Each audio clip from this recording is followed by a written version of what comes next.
सो आइए हम कुछ बातों को जो प्रभु ने मुझे सिखाई मैं आपके सामने रखना चाहूँगा। ये बात कि हम देख रहे हैं जो स्थितियां हैं संसार में जो हो रही हैं, और ये सब बातें इस बात को दर्शाती हैं। वचन भी इस बात को बताता है कि सब बातों का अंत तुरंत होने वाला है या बहुत जल्दी होने वाला है। प्रभु यीशु मसीह का दूसरा आगमन होने वाला है। और प्रभु यीशु मसीह, और जो एक बात लिखी है कि प्रभु यीशु मसीह को परमेश्वर पिता ने अधिकार दिया है कि वो सारे जगत का न्याय भी करेंगे, है ना। क्योंकि एक वचन लिखा हुआ है जहाँ पे लिखा है कि हर एक मनुष्यों के लिए नियुक्त है एक बार मरना और न्याय का होना, है ना। ये वचन है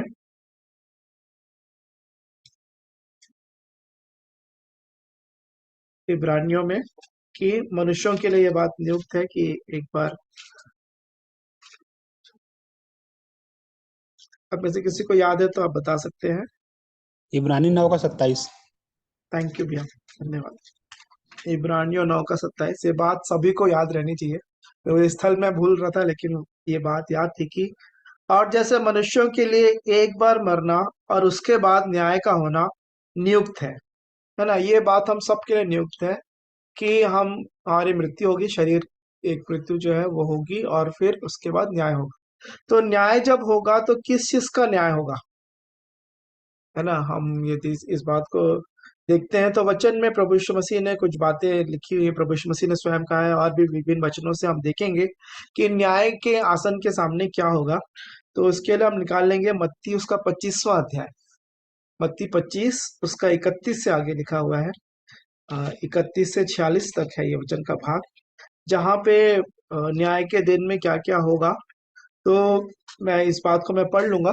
यहाँ पे ऐसा लिखा है, जब मनुष्य का पुत्र अपनी महिमा में आएगा और सब स्वर्गदूत उसके साथ आएंगे, तो वह अपनी महिमा के सिंहासन पर विराजमान होगा, और सब जातियां उसके सामने इकट्ठा की जाएंगी।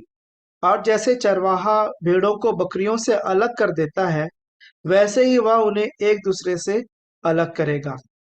वह भेड़ों को अपनी दाहिनी ओर और बकरियों को बाईं ओर खड़ा करेगा। तब राजा अपनी दाहिनी ओर वालों से कहेगा, हे मेरे पिता के धन्य लोगों, आओ उस राज्य के अधिकारी हो जाओ जो जगत के आदि से तुम्हारे लिए तैयार किया गया है।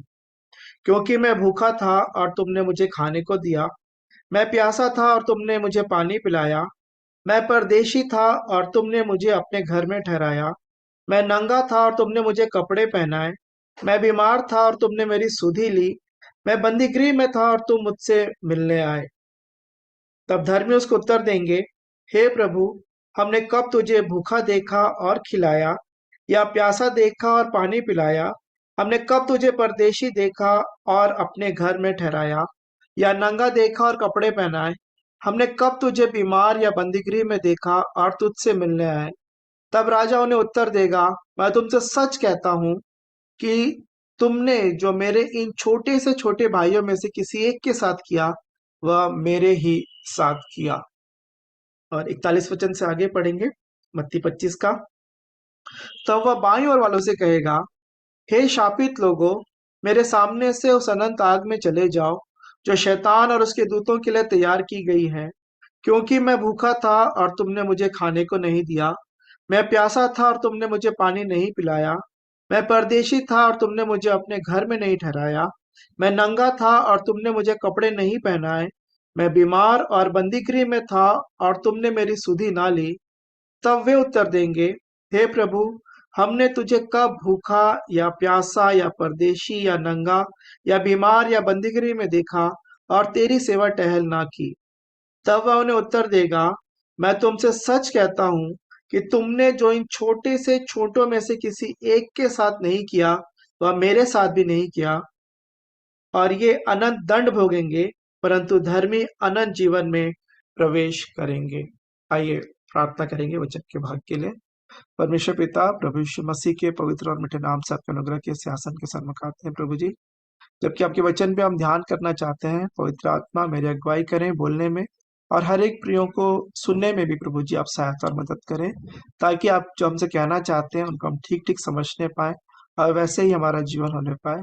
ऐसी दया और अनुग्रह चाहता हूँ। वह उद्धार करता प्रभु यीशु मसीह के पवित्र और मीठे नाम से मांग लेते हैं, आमीन।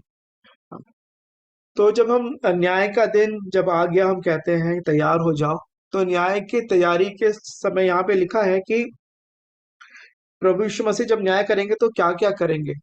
और यहाँ पे हमने जैसे इस वचन के भाग को पढ़ा, तो 31 वचन, जब मनुष्य का पुत्र अपनी महिमा में आएगा, तो ये प्रभु यीशु मसीह के बारे में लिखा, जब अपनी महिमा में आएंगे और सब स्वर्गदूत उसके साथ आएंगे, तो वह अपनी महिमा के सिंहासन पर विराजमान होगा। जब प्रभु यीशु मसीह न्याय करने के लिए आएंगे स्वर्गदूतों के साथ, और फिर 32वां वचन कहता है, और सब जातियां उसके सामने इकट्ठा की जाएंगी, और जैसे चरवाहा भेड़ों को बकरियों से अलग कर देता है, वैसे ही वह उन्हें एक दूसरे से अलग करेगा। तो जब प्रभु यीशु मसीह आएंगे तो सारी जातियां जो है एक भीड़ के समान होंगी, भेड़ और बकरी एक साथ, है ना। और आमतौर पे भाषा में भी हम भेड़ बकरी एक साथ इस्तेमाल करते हैं। लोग अपनी भेड़ बकरी को संभालते हैं, जो लोग इन सब बातों का पालन करते हैं, मीन्स पशुपालन जो लोग करते हैं, उनको भी भेड़ बकरी ऐसा एक ही कैटेगरी में हम कई बार गिन लेते हैं, है ना, भेड़ों और बकरियों को। लेकिन प्रभु कह रहे हैं जब वो न्याय के समय में आएंगे तो भेड़ों को बकरियों से वो अलग कर देंगे। और भेड़ों और बकरियों को अलग करना, अ, यहाँ पे वचन जिस आधार पे वो बोल रहे हैं वो है इन कामों के आधार पर। 35 वचन से आगे, मैं भूखा था और तुमने मुझे खाने को दिया, मैं प्यासा था और तुमने मुझे पानी पिलाया, मैं परदेशी था और तुमने मुझे अपने घर में ठहराया, मैं नंगा था और तुमने मुझे कपड़े पहनाए, मैं बीमार था और तुमने मेरी सुधि ली, मैं बंदीगिरी में था और तुम मुझसे मिलने आए। तो इस प्रकार के जो काम है, जो लोग करते हैं, उनको भेड़ कहा गया है, और जो लोग ये काम नहीं करते हैं उनको बकरी कहा गया है। और यहाँ पे एक बात और है, शुरू में ही मैं आपको बताना चाहूंगा कि ये सारे जो है ये काम है, ये मनुष्यों के द्वारा किए जाने वाले काम है, कि ये हमारे साथी आसपास के लोग ही हमको नजर आएंगे, भूखे और प्यासे और परदेशी और नंगे और बीमार और बंदीगृह में लोग। तो ये सारी जो बातें हैं ये जो है हमारे कामों को दर्शाते हैं। लेकिन मैं आपको बताना चाहता हूँ कि ये जो काम है, कामों के द्वारा हमारा उद्धार नहीं है। हमको जो उद्धार मिलता है वो इफिसियों दूसरे अध्याय में लिखा है, 21 बात से हमको उद्धार मिलता है। उसको हम पढ़ेंगे, इफिसियों दूसरा अध्याय, और उसके एक वचन से आगे पढ़ूंगा मैं। यहाँ पे ऐसे लिखा है, इफिसियों 2 के 1 से आगे, उसने तुम्हें भी जिलाया जो अपने अपराधों और पापों के कारण मरे हुए थे, जिनमें तुम पहले इस संसार की रीति पर और आकाश के अधिकार के हाकिम अर्थात उस आत्मा के अनुसार चलते थे, जो अब भी आज्ञा न मानने वालों में कार्य करता है। इनमें हम भी सबके सब पहले अपने शरीर की लालसाओं में दिन बिताते थे, और शरीर और मन की इच्छाएं पूरी करते थे, और अन्य लोगों के समान स्वभाव ही से क्रोध के संतान थे। परंतु परमेश्वर ने, जो दया का धनी है, अपने उस बड़े प्रेम के कारण जिससे उसने हमसे किया, जब हम अपराधों के कारण मरे हुए थे तो हमें मसीह के साथ जिलाया। अनुग्रह ही से तुम्हारा उद्धार हुआ है। उद्धार कैसे हुआ है? अनुग्रह ही से। आगे पढ़ लेंगे 6वां वचन, और मसीह यीशु में उसके साथ उठाया और स्वर्गीय स्थानों में उसके साथ बैठाया, कि वह अपनी उस कृपा से जो मसीह यीशु में हम पर है, आने वाले समयों में अपने अनुग्रह का असीम धन दिखाए।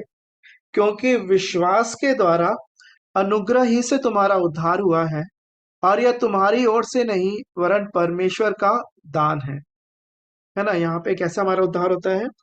क्योंकि विश्वास के द्वारा अनुग्रह ही से तुम्हारा उद्धार हुआ है, और यह तुम्हारी ओर से नहीं वरन परमेश्वर का दान है, और न कर्मों के कारण, ऐसा न हो कि कोई घमंड करे। क्योंकि हम उसके बनाए हुए हैं और मसीह यीशु में उन भले कामों के लिए सृजे गए, जिन्हें परमेश्वर ने पहले से हमारे करने के लिए तैयार किया। तो यहाँ पे जो हम अभी मत्ती 25 में देख रहे हैं कि जो भले कामों के बारे में लिखा हुआ है, अ, भोजन खिलाना, प्यासों को पानी पिलाना, बंदीगिरी में मिलने जाना, बीमारों की सुधि लेना, कपड़े पहनाना, ये सारी जो बातें हैं, वो उससे पहले ये बात होना बहुत जरूरी है कि विश्वास के द्वारा अनुग्रह ही से तुम्हारा उद्धार हुआ। विश्वास मतलब प्रभु यीशु मसीह पे विश्वास करना कि वो मेरे लिए इस पृथ्वी पर आए, मेरे लिए वो क्रूस पे उन्होंने अपनी जान दी मेरे पाप अपराधों के लिए। वो उनको कब्र में रखा गया, तीसरे दिन वो मृतकों में से जी उठे, है ना। और फिर उसके बाद वो लोगों को 500 दिन तक, 500 लोगों को 40 दिन तक दिखाई दिए, स्वर्ग पर उठा ले गए और फिर से लेने आने वाले हैं। इन सब बातों पे जो विश्वास करता है ना, उन्हीं के लिए वो उद्धार है। प्रभु यीशु मसीह को अपना उद्धार करता जो लोग ग्रहण करते हैं, तो विश्वास के द्वारा अनुग्रह ही से तुम्हारा उद्धार हुआ है। और यह तुम्हारी ओर से नहीं वरन परमेश्वर का दान है। ये भी परमेश्वर का ही दान है। विश्वास भी परमेश्वर पिता प्रदान करते हैं। और फिर प्रभु यीशु मसीह पे हम विश्वास कर सकते हैं, उन्होंने जो हमारे लिए कार्य किया, यीशु के लहू के द्वारा हमारे पाप अपराध मिटाए जाते हैं। और सब ये सब बातें होने के कारण, होने के बाद यहाँ पे लिखा है, हम 10वें वचन का मैं दूसरा भाग पढ़ रहा हूँ। और मसीह यीशु में उन भले कामों के लिए सृजे गए जिन्हें परमेश्वर ने पहले से हमारे करने के लिए तैयार किया। तो ये जो भले कामों की बात हो रही है, ये प्रभु यीशु मसीह को अपना उद्धारकर्ता ग्रहण करने के बाद है। जो उद्धार शब्द हम इस्तेमाल करते हैं कि पुराने जो हमारे पाप है, पिछले पाप जितने, हमने प्रभु यीशु मसीह के सामने आके हमने अंगीकार किया, मन फिराया, पश्चाताप किया, और जब फिर हम उसमें जब हम नए बन गए हैं, तब उन लोगों के लिए भले कामों के लिए रखा गया है। तो ये उन भले काम करने वालों का न्याय यहाँ पे हो रहा है, क्योंकि भेड़ और बकरी का यहाँ पे हम देखेंगे तो यहाँ पे न्याय किया जा रहा है, ना कि कुत्तों और या फिर और भी दूसरे जो जंगली जानवर हमने देखा था, वन पशु, उनका न्याय नहीं हो रहा। तो वो तो अलग कैटेगरी है। ये जो लोग हैं जो प्रभु के कहलाते हैं, प्रभु के नाम से जो उसके पीछे चलने वाले लोग हैं, उनके लिए ये बात कही जा रही है कि कुछ लोग, यहाँ पे यदि उसको मैं सारांश में कहूँ, या कि कुछ लोग सिर्फ बोलते रहते हैं, पूरा ज्ञान रखते हैं, लेकिन काम में नहीं लेकर आते। तो प्रभु ने मुझे सिखाया कि जब न्याय होगा तो किया कितना। एक जब हम पिछले बार संगति में हम जुड़ते थे, ऐसी संगति में, तो एक व्यक्ति ऐसे प्रभु के जन ने ऐसा उसको उदाहरण दिया कि आप शिकार करने गए हैं, आपके पास बंदूक है, और बंदूक लेके आप शिकार पे गए और सामने आपके शेर आ गया, है ना। एक शेर आ गया, तो आप क्या करेंगे? आपके पास तो बंदूक है, आप तो उससे उसको मार सकते हैं। लेकिन यदि ठीक समय पे आपने बंदूक नहीं चलाया, तो फिर क्या होगा? शेर जो है वो बंदूक को खाता नहीं है ना, वो फिर जो व्यक्ति है उसको खा जाएगा। तो ठीक उसी प्रकार से जब हमारे पास पूरा ज्ञान है, सारे हथियार हैं, जैसे भैया इस वचन को इफिसियों 6वें अध्याय में जब उन्होंने कहा कि हमारा मलयुद्ध मांस और लहू से नहीं है, फिर आगे लिखा है कि परमेश्वर के सारे हथियार बांध दो। हथियार है लेकिन इस्तेमाल नहीं कर रहे, है ना। कई बार होता है ना कि हथियार थोड़ा दूर में रहता है, तो नहीं इस्तेमाल किया है, लेकिन चलाना नहीं आता है, कई बार होता है ना। शुरुआत में के दिनों में गलत हो जाता है, प्रैक्टिस करनी पड़ती है, सही सही उसको अभ्यास करना पड़ता है ठीक ठीक इस्तेमाल करने के लिए। कई स्तर होते हैं। लेकिन मैं अभी ये बात कर रहा हूँ कि जब न्याय होगा, तब हमने किया क्या? कि मुझे तो पता था, सब चीज पता था, लेकिन जब एग्जाम का समय आया, अंकल गवाही दे रहे थे, परीक्षा जब होगी नहीं, आगे नहीं जाएंगे। तो सिर्फ वो 3 घंटे की जो परीक्षा होती है, जितने भी समय की परीक्षा होती है, उतने समय में आपने जो लिखा है वो उसी की गिनती होती है, उसी के ऊपर फिर आपका मूल्यांकन होता है, उसी पे आपको फिर मार्क्स आपके काउंट होते हैं कि आपने परीक्षा के समय क्या लिखा। परीक्षा से पहले आपने पूरे 50 नोटबुक भर दिया, परीक्षा के बाद आप जितना लिख लीजिए, कितना बोल दीजिए, जब आपस में डिस्कशन करते हैं बच्चे लोग एग्जाम देने के बाद, आप उनको कितना भी बता दीजिए कि मैंने ये लिखा वो लिखा, लेकिन, है ना, उसका उत्तर ये है वो है, लेकिन जब परीक्षा का जब समय आया, उस समय आपने लिखा कि नहीं लिखा? उसको लिखेंगे तभी आपके मार्क्स मिलेंगे, तभी आपको जितने अंक प्राप्त होने हैं, है ना, पासिंग मार्क, या आप सबसे ऊपर आना चाहते हैं, तो उसी के ऊपर है कि आपने उस पे क्या इस्तेमाल किया, जो आपके पास वचन आया। जैसे कि याकूब 1 खुला भी था, तो याकूब 1 में यही बात लिखी है कि वचन के सुनने वाले नहीं परंतु उस पे चलने वाले बनो। तो न्याय का दिन भी वही कह रहे हैं प्रभु यीशु मसीह कि ये जो लोग हैं, जो धर्मी लोग हैं, जो भेड़ों को दर्शाते हैं, और फिर दुष्ट लोग लिखा है क्या उनके लिए, कि अ, दूसरे लोगों को जिन्होंने प्रभु परमेश्वर पिता ने, और फिर उन दंड के लिए प्रभु यीशु मसीह ने आज्ञा दी, जिन्होंने वो काम नहीं किया, वैसे ही लोग उनके पास भी आए, लेकिन जो उनको भोजन खिलाना था, पानी पिलाना था, जो भी भले काम करने थे प्रभु ने जो उनके लिए ठहराया था, उसको उन्होंने नहीं किया। और इसमें और भी महत्वपूर्ण बात जो होती है, जो मैंने जिस बात पे प्रभु ने मेरा ध्यान दिलाया, वो ये था कि इसको हम पढ़ लेंगे। 40वां वचन, मत्ती 25 का 40। Matthew 25 verse 40। यदि कोई पढ़ने में मदद करेंगे तो अच्छा रहेगा। यदि पढ़ने में भैया मैं पढ़ता हूँ। जी जी भाई। मत्ती 25 का 40। तब राजा उन्हें उत्तर देगा, मैं तुमसे सच कहता हूँ कि तुमने जो मेरे इन छोटे से छोटे भाइयों में से किसी एक के साथ किया, वह मेरे ही साथ किया। है ना। और 45वां वचन भी देख लेंगे भैया, 45।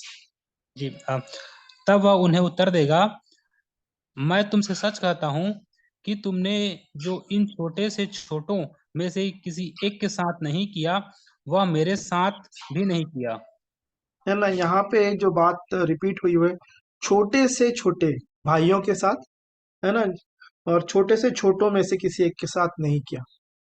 छोटे से छोटा मतलब एक चीज है, मसीही जीवन में प्रभु ने मुझे इसको बहुत अच्छे से सिखाया है। मैंने इस बात को जाना है। प्रभु की दृष्टि में कोई छोटा बड़ा नहीं है। या फिर दूसरे शब्दों में देखा जाए कि प्रभु के दृष्टि में जो सबसे छोटा जिसको हम समझते हैं मनुष्यों के तौर पे, वो सबसे बड़ा है। प्रभु यीशु मसीह ने भी उनके चेलों के बीच में जब ये बात होती थी कि हम में से बड़ा कौन है ना, तो प्रभु यीशु मसीह ने कहा जो बड़ा होना चाहता है वो दास बने। जो अपने आप को छोटा करेगा वो महान किया जाएगा, और जो अपना आपको बड़ा बनाएगा वो छोटा किया जाएगा। और यहाँ पे जो बात है छोटे से छोटों की जो बात है, कई बार हम जो है मनुष्यों के तौर पे जो अगुवाई कर रहे होते हैं, जो आगे रहते हैं, क्योंकि प्रभु यीशु मसीह ने कहा कि ऐसा नहीं होना चाहिए कि तुम मनुष्यों को देख कर दिखाने के लिए, याकूब में ही है वो, कि कोई व्यक्ति अच्छा कपड़े पहना है, कोई धनी लग रहा है तो उसको सामने बैठाते हो, और जो उतना जो ज्यादा धनी नहीं नजर आता तुम उसको नीचे बैठने के लिए कहते हो, या ऐसे जो बहुत ज्यादा जो पक्षपात जो किया जाता है। तो यहाँ पे प्रभु ने कहा छोटे से छोटों के साथ। तो एक मसीही जन की एक जो पहचान है, या एक अच्छे व्यक्ति जो प्रभु ने जो इस बात को दिया कि कैसे हमारा व्यवहार है, जिनको हम छोटा समझते हैं, छोटा कोई है नहीं, प्रभु की दृष्टि में सभी बराबर है। सबके पास अपनी अपनी जो क्या कहते हैं, प्रभु की दृष्टि में सभी अनमोल हैं, जो सभी का मूल्य सबके उनके उनकी दृष्टि में बराबर है। उदाहरण के तौर पे उस धनवान और लाजर को भी देख लीजिए। संसारिक तौर पे यदि देखे जाएंगे, जो धनवान व्यक्ति था वो प्रतिदिन वो बैजनी वस्त्र पहनता, धूमधाम से रहता था वो व्यक्ति, है ना। और फिर लाजर के लिए लिखा था कि बहुत कम लोग थे उसको पूछने वाले भी, उसको भोजन की भी चूर चार से ही वो अपना काम चलाया करता था उस धनवान की मेज में से। तो एक सांसारिक दृष्टि में देखा जाएगा तो हम हम बिल्कुल विपरीत समझेंगे कि वो धनवान ज्यादा आशीषित व्यक्ति, ऐसे कहते हैं ना, कई बार हम इस शब्द को भी इस्तेमाल करते हैं, जो धन संपत्ति जिनके पास ज्यादा होती है, या फिर जो भी सांसारिक तौर पे जो ज्यादा संपन्न नजर आते हैं। लेकिन प्रभु की दृष्टि में जो है वही मायने रखता है। तो यहाँ पे जो बात है, छोटों से छोटों के साथ हमारा व्यवहार कैसा है। हमारे जीवन में हमेशा कोई ना कोई आपसे ऊपर रहेगा, है ना। और चाहे किसी भी मामले में आप देख लीजिए, और कोई ना कोई आपसे नीचे स्तर में भी रहेगा। लेकिन आपका हमारा जो व्यवहार है, क्या कैसा है लोगों के साथ, खास तौर पे जो कमजोर समझे जाते हैं, जो जैसे यहाँ पे लिखा है छोटे से छोटे समझे जाते हैं, उनके साथ जो व्यवहार है वो और भी ज्यादा मायने रखता है। लिखा है ना कि जो क्या कहते हैं हम लोग, एक जगह तो नीति वचन ने भी लिखा है कि जो धनी को भेंट भेंट देने से फायदा नहीं है ना, लेकिन जो कंगालों की जो सुधि रखता है वो परमेश्वर को उधार देता है, इस प्रकार से ऐसी बात लिखी है। तो मैं अभी इसी बात पे हम आ रहे हैं कि एक्शन क्या है हमारे जीवन में, हम क्या, हम करते क्या है, सब इन बातों को जानने के बाद मैं क्या करता हूँ, सॉरी हम नहीं, मैं, क्योंकि व्यक्तिगत जीवन है। सभी प्रभु यीशु मसीह जब न्याय के समय जब वो अपने लोगों को जब बुला के यहाँ पे देखेंगे, तो फिर वो यही बोलेंगे कि तुमने किया क्या है मेरे, जब इतनी सारी बातें जब पता चल गई हमारे जीवन के लिए, और ये सब उद्धार पाने के बाद जो भले कामों के लिए जो प्रभु ने हमको जो सृजा है, क्या मैं और आप उसको कर रहे हैं कि नहीं। क्योंकि एक जो वचन है प्रेरितों के काम 16 का 31, जो कि हम सबों के मन में ये बोझ रहता है हमारे परिवार घराने के लोगों के लिए कि वो भी उद्धार पाए। प्रेरितों के काम 16 का 31 कहता है, उन्होंने कहा प्रभु यीशु मसीह पर विश्वास कर तो तू और तेरा घराना उद्धार पाएगा। है ना। यहाँ पे पौलुस और सिलास ने उस दारोगा से बताया कि प्रभु यीशु मसीह पर विश्वास कर तो तू और तेरा घराना उद्धार पाएगा। तो यहाँ पे जो मैं अपने जीवन में देखता हूँ, जो रुकावट जो मुझे लगती है कि जो कि जब हम परिवार में जब हम रहते हैं, जब हम मिलते हैं तो हमारा जीवन देखते हैं लोग जो प्रभु को नहीं जानते, जो प्रभु को जानते वो भी देखते हैं, वो समझते भी हैं कि वो आत्मिक जीवन में संघर्ष हो रहा है। लेकिन जो नहीं जानते हैं प्रभु को, और यदि उनको प्रभु में लेकर आना है तो हमारे जीवन की गवाही होनी चाहिए। शब्दों से कितना भी अच्छा हम बोल लें, लेकिन जब प्रैक्टिकल लाइफ जब होती है, जब देखते हैं कि कैसे परिस्थितियों में हम कैसा रिएक्शन देते हैं, कैसे हमारी प्रतिक्रिया होती है, कैसा हमारा चाल चलन होता है, उससे जैसा कि पति और पत्नी के लिए लिखा है कि हे पत्नी तू क्या तू नहीं जानती अपने पति का तो उद्धार करा ले, या पति के लिए भी यही बात लिखी है कि तुम्हारे उसके भले चाल चलन से वो खींचने चाहिए। सो हाँ अब नहीं बनेगा, बस हो गया। सो प्रभु यहाँ पे इस बात के लिए कि एक्शन जो है वो बहुत ज्यादा मायने रखता है। इंग्लिश में कहावत है कि action speaks louder than words, कि जो हमारे जो काम है वो हमारे शब्दों से ज्यादा ऊंची आवाज में बात करते हैं, ज्यादा जोर से सुनाई देते हैं कि हम करते क्या है। तो यहाँ पे हम देख रहे थे कि हमारे जीवन में वो कार्य होने चाहिए, और ये कार्य जो है हम यदि हम उस वचन को पढ़ेंगे, ये हमारे जीवन के फलों को दर्शाते हैं। मत्ती 21 का 18 यदि आप पढ़ेंगे, मत्ती 21वां अध्याय उसका 18 वचन, यहाँ पे यीशु मसीह जब जा रहे थे वो अंजीर के पेड़ के पास आए जहाँ पे उनको भूख लगी और फल पाने की आशा थी। तो यहाँ पे क्या हुआ आप देखते हैं, मत्ती 21 का 18 से आगे कोई पढ़ लेंगे मतलब। मत्ती 21 का 18 से आगे। भोर को जब वह नगर को लौट रहा था तो उसे भूख लगी। सड़क के किनारे अंजीर का एक पेड़ देखकर वह उसके पास गया और पत्तों को छोड़ उसमें और कुछ न पाकर उससे कहा, अब से फिर तुझमें फिर कभी फल न लगे। और अंजीर का पेड़ तुरंत सूख गया।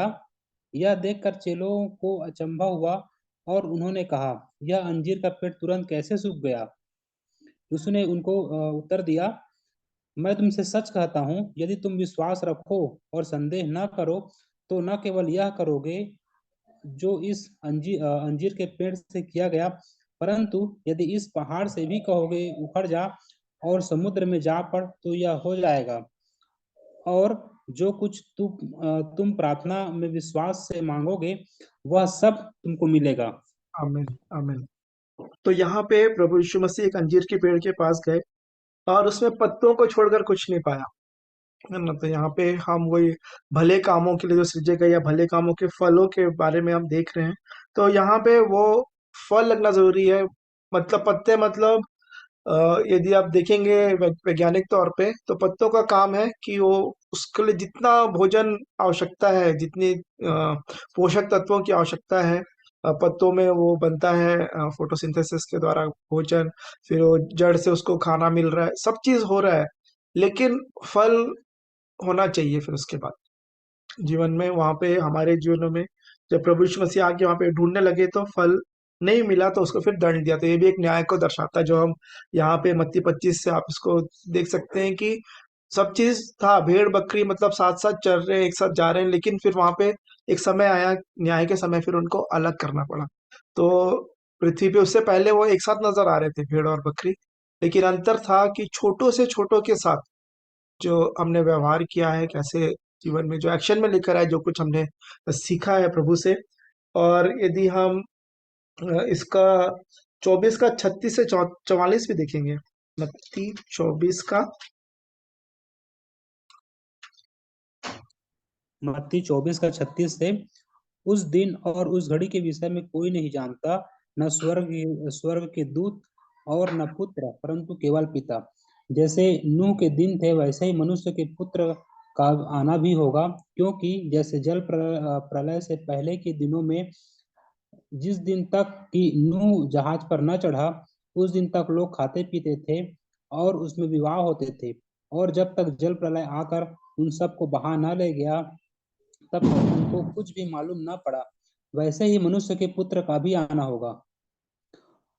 उस समय दो जन खेत में होंगे, एक ले लिया जाएगा और दूसरा छोड़ दिया जाएगा। दो स्त्रियां चक्की पीसती रहेगी, एक ले ली जाएगी और दूसरी छोड़ दी जाएगी। इसलिए जागते रहो, क्योंकि तुम नहीं जानते कि हमारा प्रभु किस दिन आएगा। परंतु यह जान लो कि यदि घर का स्वामी जानता हो कि चोर किस पहर आएगा, तो जागता रहता और अपने घर में सेंध लगने न देता। इसलिए तुम भी तैयार रहो, क्योंकि जिस घड़ी के विषय में तुम सोचते भी नहीं हो, उसी घड़ी मनुष्य का पुत्र आ जाएगा। है ना। तो ये बात हमको ये भी नहीं पता है कि ये कब होगी। ये बात होगी जरूर, और परिस्थितियों को देखकर ऐसा लगता है कि बहुत जल्द होने वाली है। नहीं पता कितना समय लगेगा, लेकिन तो इसी कारण बहुत जरूरी है कि इन सब बातों में जो प्रभु हमको अभी सिखा रहे हैं, उनको हम करने में लग जाएं उन बातों को।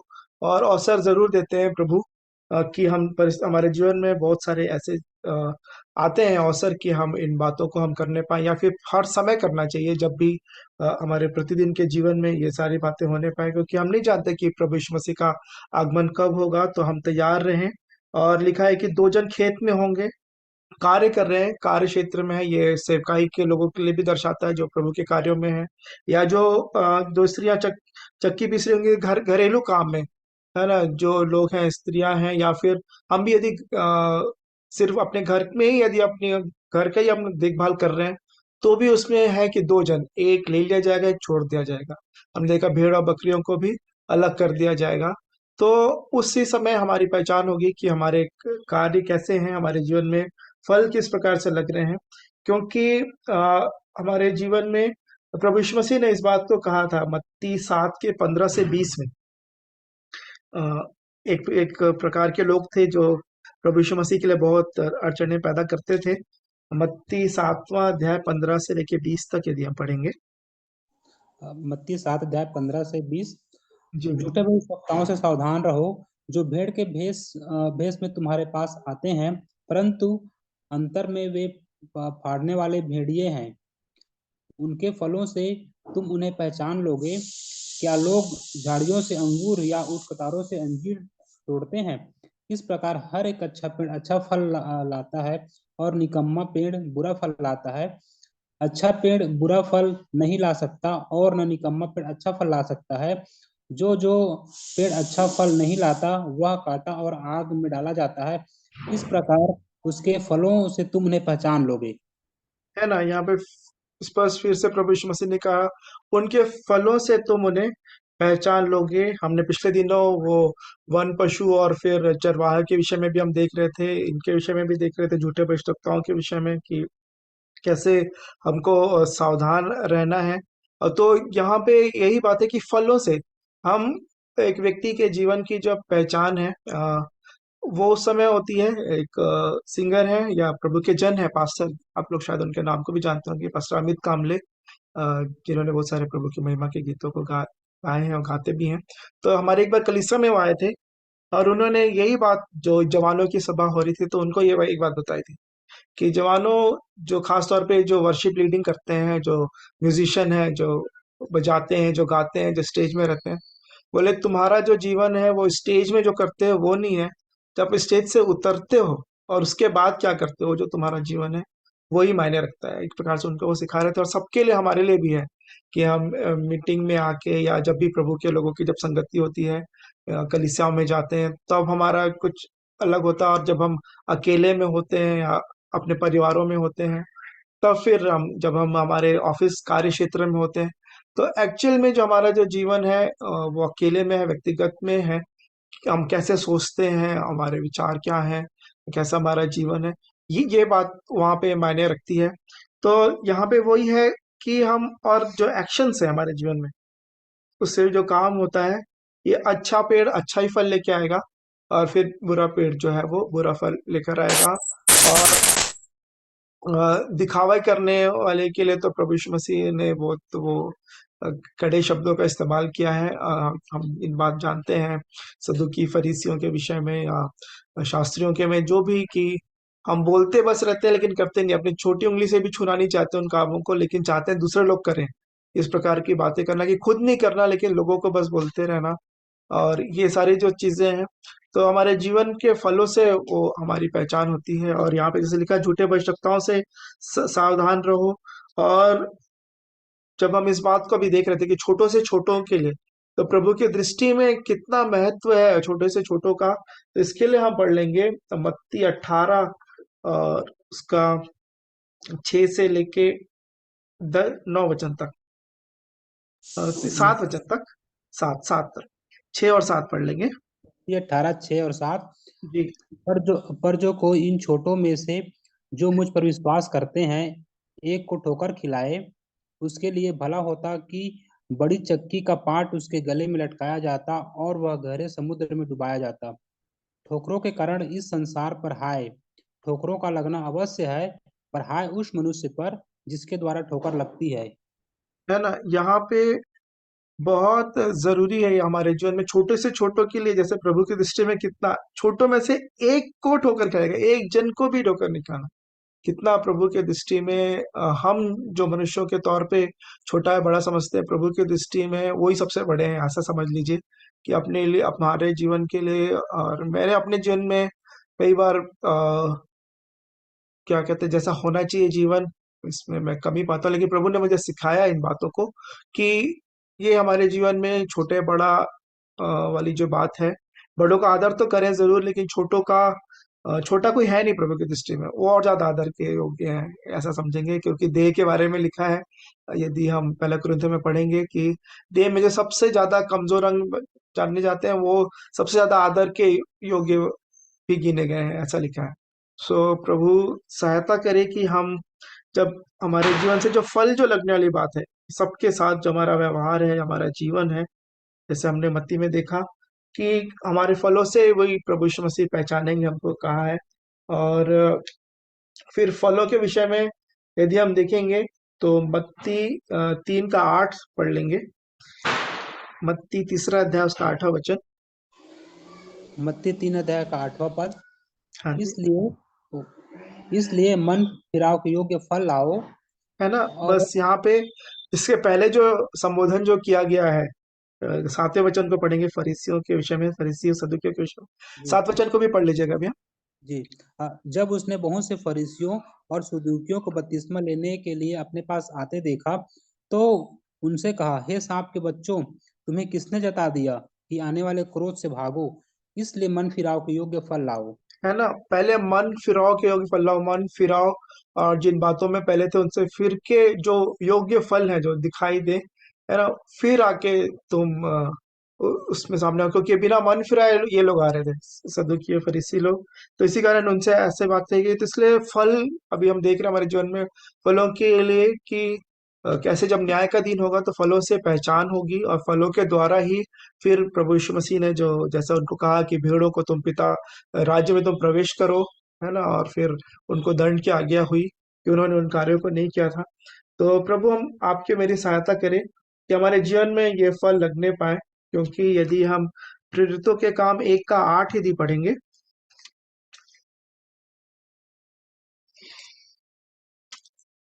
प्रेरितों के काम पहला अध्याय उसका 8वां वचन। प्रेरितों काम पहला अध्याय का 8वां वचन। परंतु जब पवित्र आत्मा तुम पर आएगा, तब तुम सामर्थ्य पाओगे और यरूशलेम और सारे यहूदिया और सारी सामरिया में और पृथ्वी की छोर तक मेरे गवाह होगे। हमें तो यहाँ पे जो गवाही है ना, और गवाही यहाँ पे जो मैं देखता हूँ ये सिर्फ शब्दों से गवाही नहीं थी, क्योंकि आप अंताकिया में देखेंगे तो यहाँ पे अंताकिया में क्या एक मसीह कहलाए ऐसा बोला गया इनके विषय में, कि इनका जीवन ऐसा था, जब जहाँ कहीं भी ये जो प्रभु में जो आए थे, जैसे पवित्र आत्मा प्राप्त करने का जो पहली सदी की कलीसिया जब बढ़ती जा रही थी, तो उनको स्तिफनुस के वध होने के कारण वहां से तितर बितर होना पड़ा था, यरूशलेम से दूसरे स्थानों में गए। तो फिर तो जहां कहीं भी जाते थे फिर लोग प्रभु में इनके द्वारा आते जाते थे। तो ये अ, मैं इस बात पर विश्वास करता हूँ कि यही उनका वो जीवन था वहां पे, कि वो उन्होंने आगे उसका देखेंगे कि कैसे प्रभु के लोग रहते थे, है ना, कोई अपनी चीज अपने नहीं समझता था, सभी साझे की थी, और प्रतिदिन मन की सिधाई के साथ और स्तुति भजन करना, ये सारे जो जीवन जो प्रकट होने वाली जो बातें हैं वहां पे होती थी। तो इसी कारण पवित्र आत्मा की सहायता से हम इन सारी बातों को हम कर सकते हैं। और यदि हम प्रेरितों के काम 17 का 30 भी देखेंगे तो 17 का 30 देखिएगा भी। प्रेरितों काम 17 का 30 पद।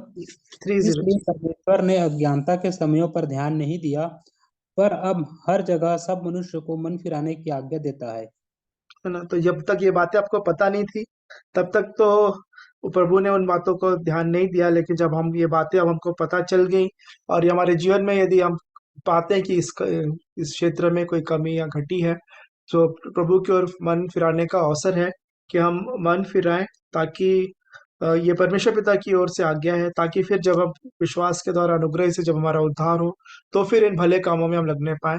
क्योंकि यशायाह कहता है कि तुम्हारे हमारे भले काम जो है है ना, धार्मिकता के काम मैले चिथड़ों के समान है। मैले चिथड़ों के समान जब पहले थे, जब प्रभु यीशु मसीह के बिना जब हम इन कामों को कर रहे थे, बिना उद्धार प्राप्त किए, अपने पाप अपराधों की क्षमा प्राप्त किए बिना, तब तो मैले चिथड़े के समान थे। लेकिन जब प्रभु में आ गए तब फिर हमको भले काम करने के लिए ही परमेश्वर पिता ने पहले से हमको ठहराया है और सृजा है, और वो चाहते हैं कि हमारे जीवनों में फल लगे। तो इसके लिए हम वचन पढ़ लेंगे यशायाह उसका 5वां अध्याय, यशायाह 5 1 से लेके 7 तक। यशायाह 5 अध्याय 1 से 7 तक पढ़ेंगे। अब मैं अपने प्रिय के लिए और उसकी दाख की बारी के विषय में गीत गाऊंगा। एक अति उपजाऊ टीले पर मेरे प्रिय की एक दाख की बारी थी।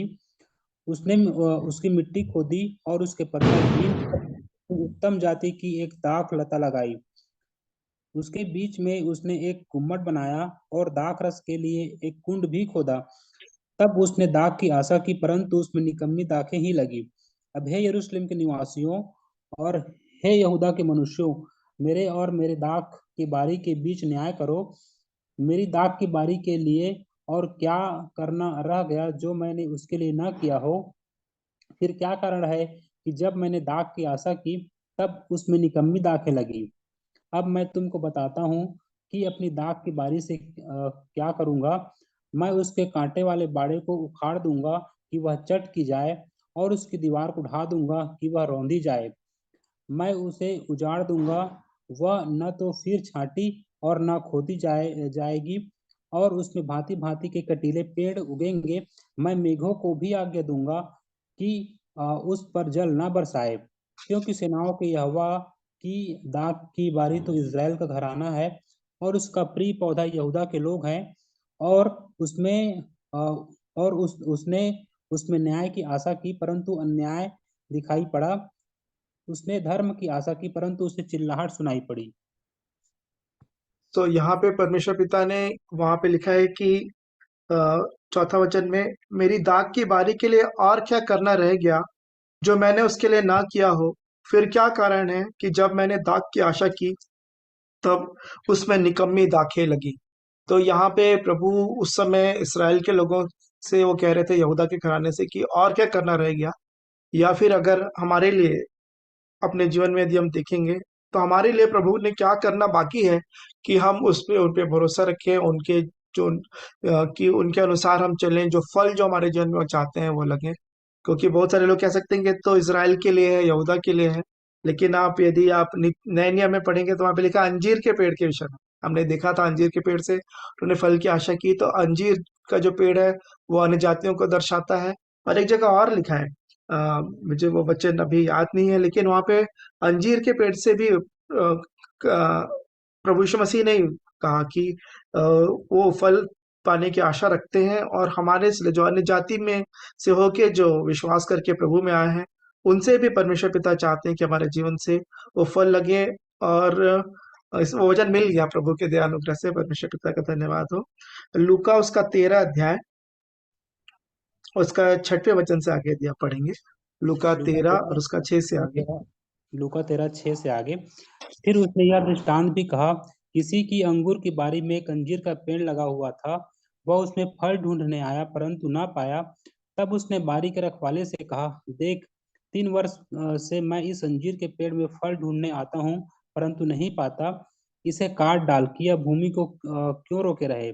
उसने उसको उत्तर दिया, हे स्वामी, इसे इस वर्ष और रहने दे कि मैं इसके चारों ओर खोद कर खाद डालूं। यदि आगे को फले तो भला, नहीं तो उसे काट डालना। है ना। तो ये हम सब जो प्रभु के वचन को जानते हैं या जो नहीं जानते उनके लिए मैं बताना चाहता हूँ।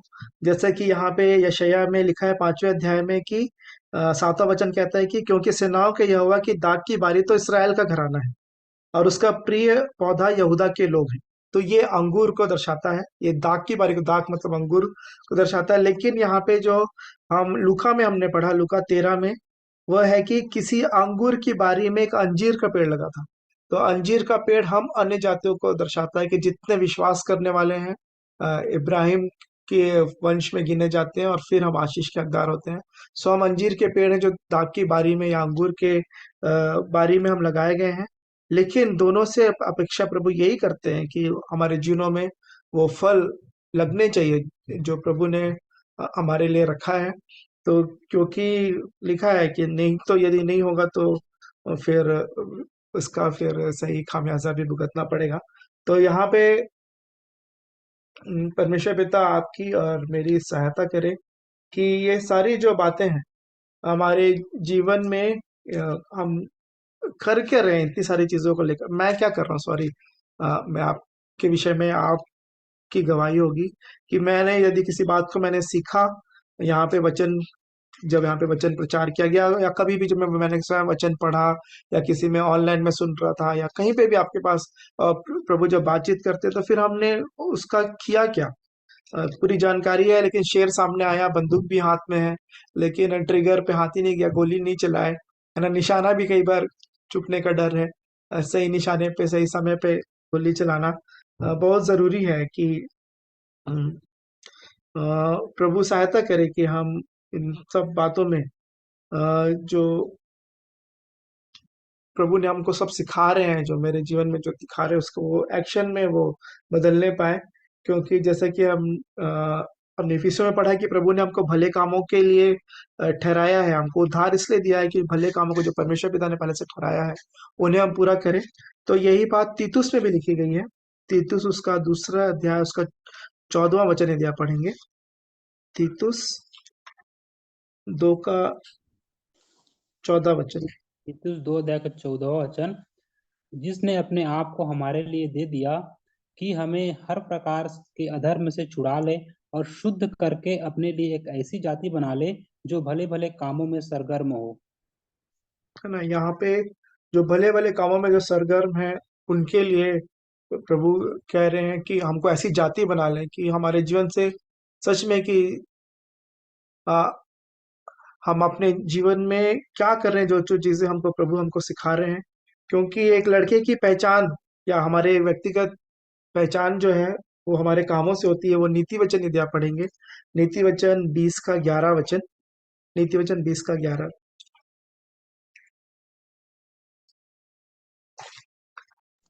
नीति वचन 20 अध्याय का 11 वचन, लड़का भी अपने कामों से पहचाना जाता है कि उसका काम पवित्र और सीधा है या नहीं। है ना। लड़के की पहचान, है ना, सब परमेश्वर पिता की संतान हम बोलते हैं, उन्होंने अपने पुत्र और पुत्री बना लिया है। तो उनकी पहचान जो है उनके कामों से होती है कि सीधा है या नहीं हमारा काम। प्रभु सहायता करे। और एक अंतिम वचन पढ़ के मैं समाप्त करूंगा, जहाँ पे प्रभु यीशु मसीह कह रहे हैं, प्रकाशित वाक्य 22 का 12।